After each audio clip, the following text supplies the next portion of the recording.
Hi guys, it's your girl Into the Jozi Ngazi. You're welcome back to the channel. So today we are making fufu. Are you far from home and you want to eat fufu? Then this video is for you. All you just need to do is go to any African store or any Asian store and get yourself some cassava. If you find cassava, you can produce fufu. So let's get right into it. So first of all, I started by peeling the cassava, and when I'm done, I'm going to chop that into small bits. And then I'm going to take off the stems of the cassava, wash that properly, and then I'm going to soak for 3 days. I'm aiming at making a non-smelly fufu, so I won't soak until it starts to ferment. 3 days later, I'll just soak until it is soft enough for me to blend with my blender. Now this is after 3 days and the cassava is soft enough, maybe not as soft as the ones back home. I think in 3 days you should be able to mash the cassava with your fingers, but it's not happening. But I know it's soft enough and I'm going to go ahead and blend. So I'm going to blend the cassava. When I'm done blending, I'm going to pour it into a sieve and allow it to drain out.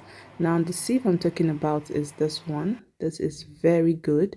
You can use the other one that looks like a pillowcase if that's what you have. You just need something with very tiny holes and that can just allow water alone to pass through. So I'm going to make this very tight to allow water to drain out, and you can look for something very heavy and just put on top of it. I couldn't find. All you're looking out for is to make sure water drains out as much as possible. Okay, and voila, this was what I came up with. At this point, I was so glad the cassava turned out well, because just look at this texture and it's so white. So I'm just going to pour in the quantity I want into the pot, add water gradually until I form a thick and smooth paste, and then I'm going to transfer this to the stove and start cooking on medium heat. You want to stir continuously so your fufu doesn't form lumps. Even when you see some lumps forming, don't panic, just continue stirring and you will have yourself a smooth fufu at the end of the day.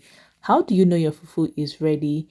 You see, the fufu changes from white to either creamy or yellow depending on the kind of cassava you have used, and it goes from just being a paste to a thick slimy dough, just as you can see here. Now look at that stretch. This fufu is properly cooked and ready for consumption. To preserve the rest of the fufu, put in a Ziploc bag and store in the fridge. To serve your fufu, you can either wrap it or serve it as it is. I wrapped mine just to give it some shape. The texture of this fufu turned out to be so good.